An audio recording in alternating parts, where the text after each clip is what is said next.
Hello, friends. It's me, Brittany Bly, the founder of Pop Shop America. I'm going to bring you guys a new DIY right now that's so much fun and really beginner friendly. So, we're going to make these really soft and fluffy poof pillows. What I love about this DIY is that we're not using knitting needles, it's very beginner friendly. We're just going to use our arms, and it's a very simple stitch. So this poof pillow is perfect on your couch or on a little chair. You can give it as a gift, whatever you like. So let's go ahead and make it.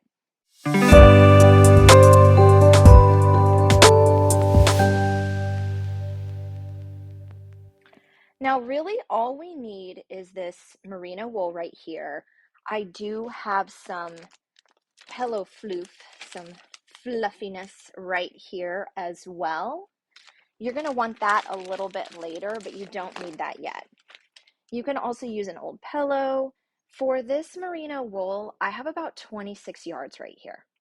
Now, one of the things that happens when you're shopping for any yarn that's extra thick like this is that sometimes you're going to see that it's measured in weight instead of the yards. So that can be a little bit confusing. The weight of these can vary just depending on a lot of different factors. So for example, this is a very lightweight merino wool, but you could absolutely have yarn that's around the same thickness, it's around the same size, that's also perfect for this project, but it might be a lot heavier. So if you're going by yardage, it's going to be about 26 yards. And let's go ahead and get started. So the first thing that I'm going to do is I'm going to have my working end right here, and I'm going to make a tail. The tail is going to become the center of the pillow. I'm going to leave a tail that's somewhere between about 12 and 18 inches. Then to make my first stitch is going to be different than all of my other stitches. My first stitch is actually going to be a slip knot. So if you're familiar with that knot, that's what we're doing first. But what I do is I make a loop. My working side is on top of my tail side, but I don't even know that that's imperative for this. Then I take my working yarn. I'm going to make my first loop, and I'm going to pull this together from both sides. As I place my hand inside of that first stitch, and I can kind of get a sense of how big it is. So this is around maybe about 3 inches. You're going to be totally fine anywhere between like the 2 inch and the 4 inch range. What I would recommend doing is follow along with me the first time that you make this, but then once you start to make them again and again, here's where you can take some different liberties, do some different things, change things up, and you'll understand more about each step and what you're doing. It just makes it so much easier. All right, so that's our first knot. Now everything beyond this is going to be really easy for a long time. So I'm going to make my second knot. So if you see, I have my opening in my left hand, I have the wool in my right hand, and you see I'm going under, over to make a second chain. Now you see I want that second chain to be the same size as that first chain. So let's do that again. We're going under, then pull the chain over. Make sure that that loop is about the same size as these other ones. Now what we want to do is we want to make 10 of these. Now here's a place where you can customize it and make it different for yourself. So we're not going to do that this time, but in the future you can always change this up. You can make this bigger, you can make this smaller. Now the pillow that we're making is on the fairly small side. You saw it in the beginning. But you can use this exact pattern and you can make something as large as an ottoman. You can use it as a table to set your laptop on or place a tray on it and have snacks while you're watching TV. So you can make them bigger, you can make them smaller, but we are going to start with 10 loops. So the way that we count them is I'm going to count either along the side right here, Or what I can do is I can place my finger in this hole right here and I can count each loop that way. So let's count.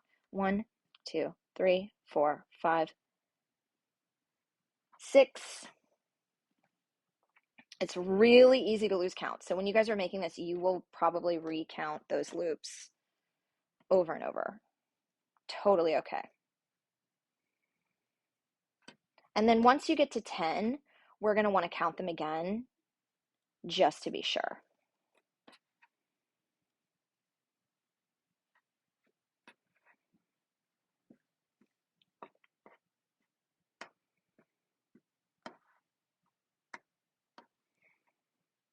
Did I just do 11?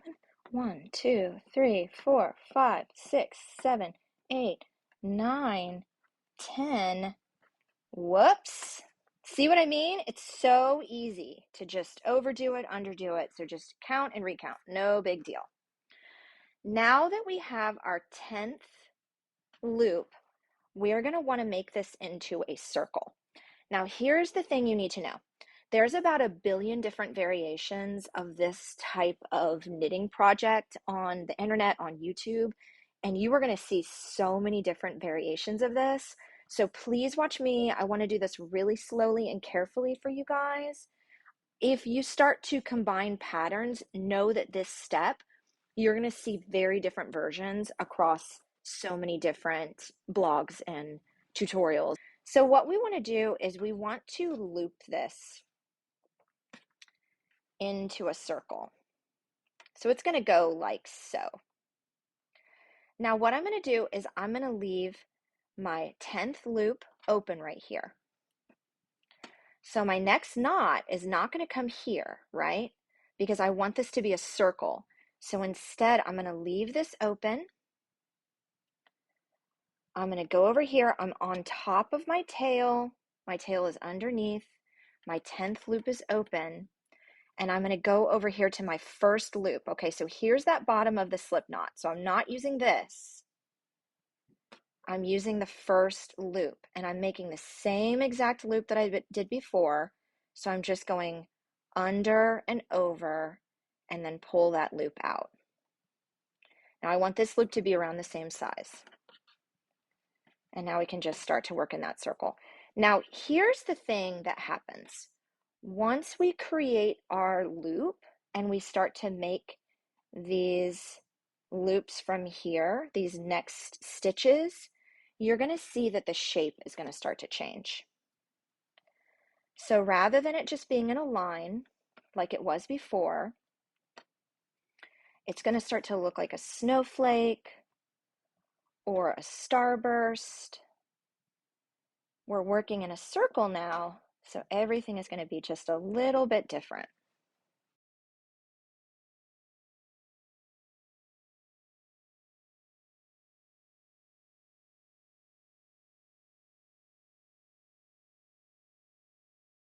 Now, whenever we get to the end of our first circle, this is our second row, and our first circle, we're going to want to count those stitches again.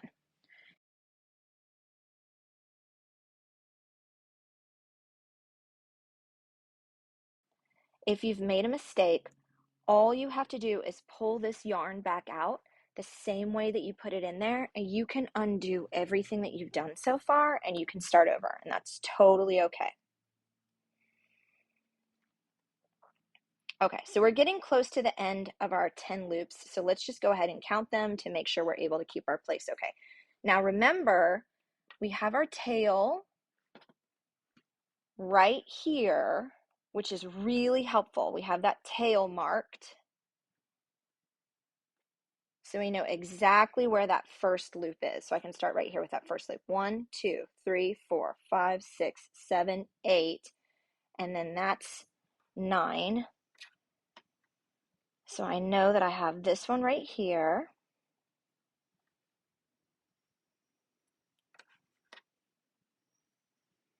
And then I've got number 10 right here.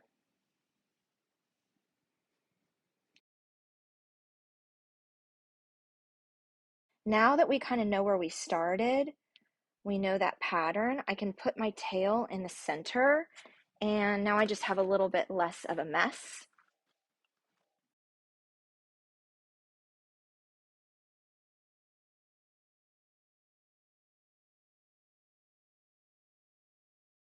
A lot of people are going to have different opinions about how many rows we make going out.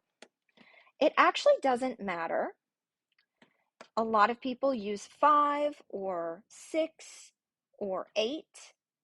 Those are the most common ones that I've seen.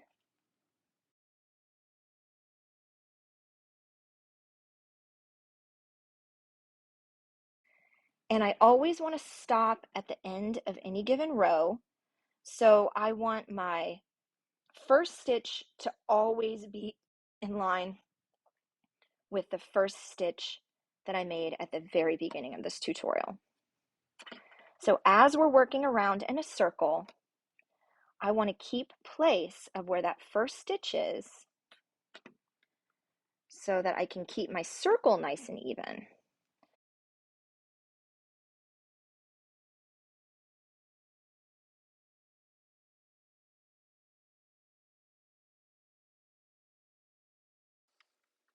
Now here's another little trick.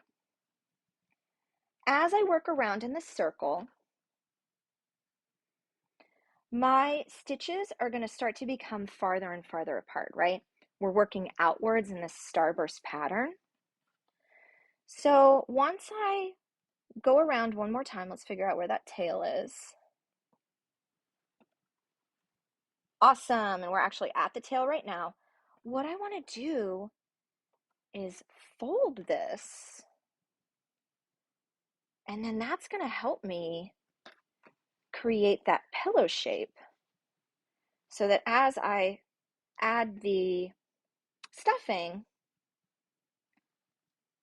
it's already kind of rounded. The stitches are going to hold together a little bit better. It just makes it a little bit easier.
Now I'm going to do another little check-in.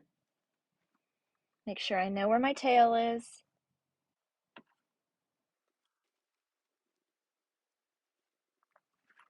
All right, so it's right here. Now, if you have stitch markers, you could always use a stitch marker to mark that. But what I'm going to do is I'm just going to kind of keep it in mind.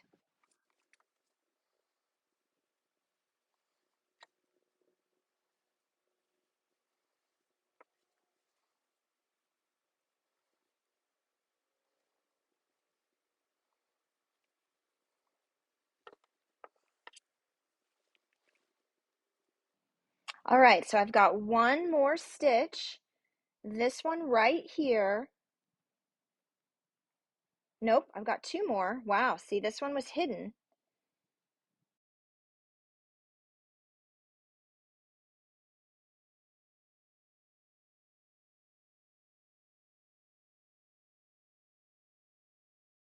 All right, now that we have most of the shape intact, what we're going to do is we're going to flip this over and we're going to go ahead and tie up the bottom so that way we can stuff this.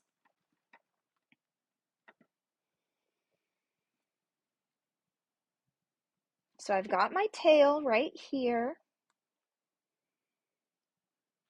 Now what I'm going to do is I'm going to flip this around because I'm going to go in that same circle that I was working in before. So we've got our tail. You see how the chain goes this way? So I'm going to be working that way. Now for our first closure, I'm going to use both of these pieces right here. So I'm not using one half of the stitch, I'm using two little stitches right there.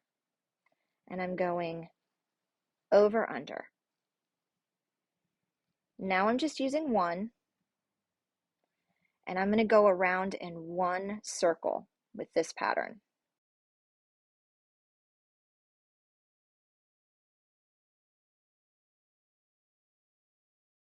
And I just keep going over under until I get back to the beginning.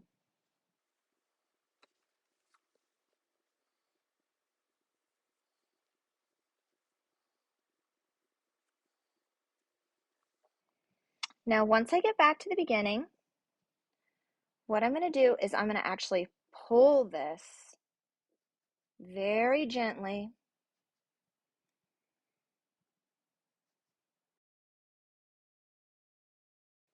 And what that's going to do is it's going to tighten that circle.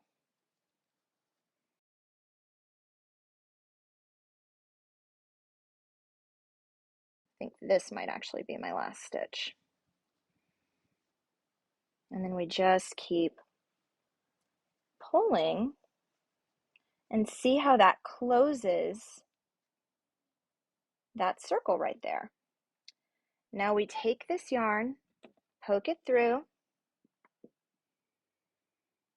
flip this over.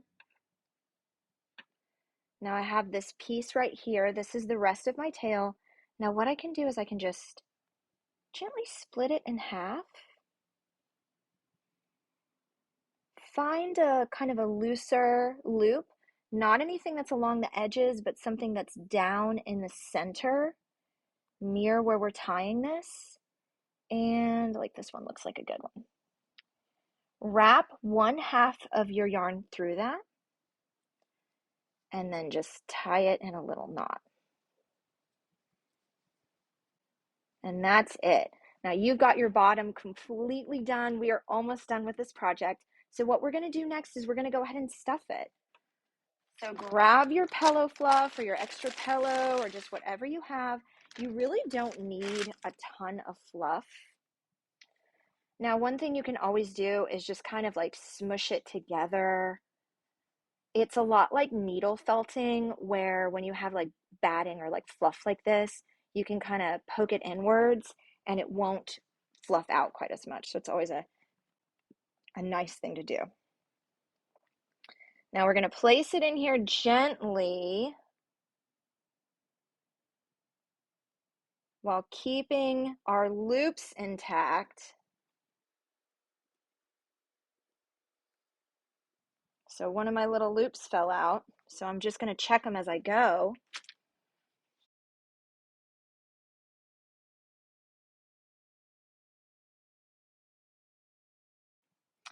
And now we've got the end of our yarn right here. Now this side is different than our first side, the way that we tie this off. The way that we tie this off is we're going to actually go through all of our loop ends and then pull everything together. So I've got my last loop right here.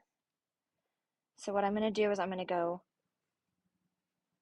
under and through, pulling all of this through.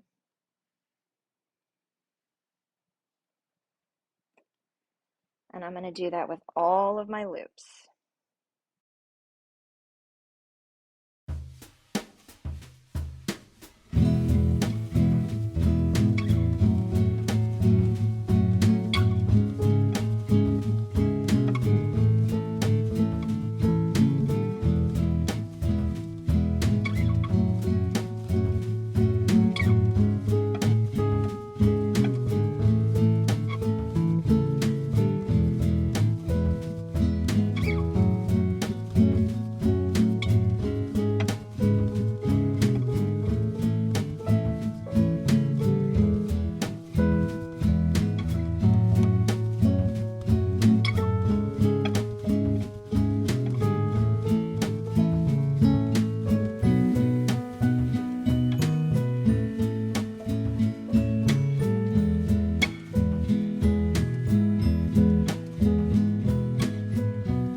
This will be my last loop because you can see how these go inward, these go inward. So that's my last loop. Once we get there, then we're going to repeat the same thing that we did on the other side, where we're going to pull everything nice and tight.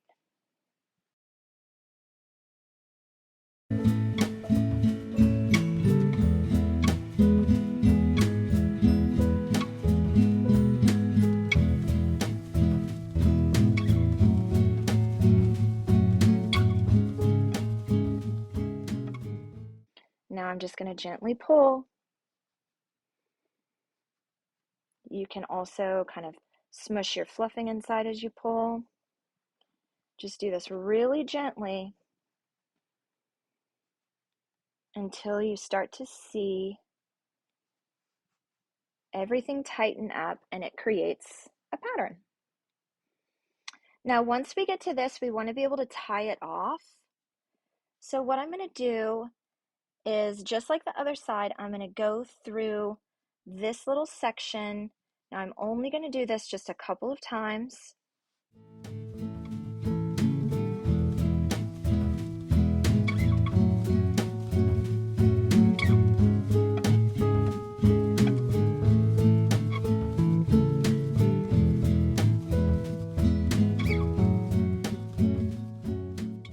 And I'm going to take some scissors and just cut this piece right here. So I ended up with a little bit extra, and now I'm going to tuck this end into the center. And now from here, so we still have it's like a little touch lopsided right now, but all you have to do is just give it a little shape, and that's going to get the roundness and the fluffiness that you're looking for. But look at that adorable pattern right there. So cute. Really simple, super fun, nice and squishy, and really beginner friendly for a knitting project. We're using one pattern and it doesn't even need knitting needles. So I hope this was fun for you and that you make one for yourself. Drop it in the comments if you guys make one. I want to see how it turns out, or let us know, tag us on social. My name is Brittany Bly. I'm the founder of Pop Shop America, and happy crafting.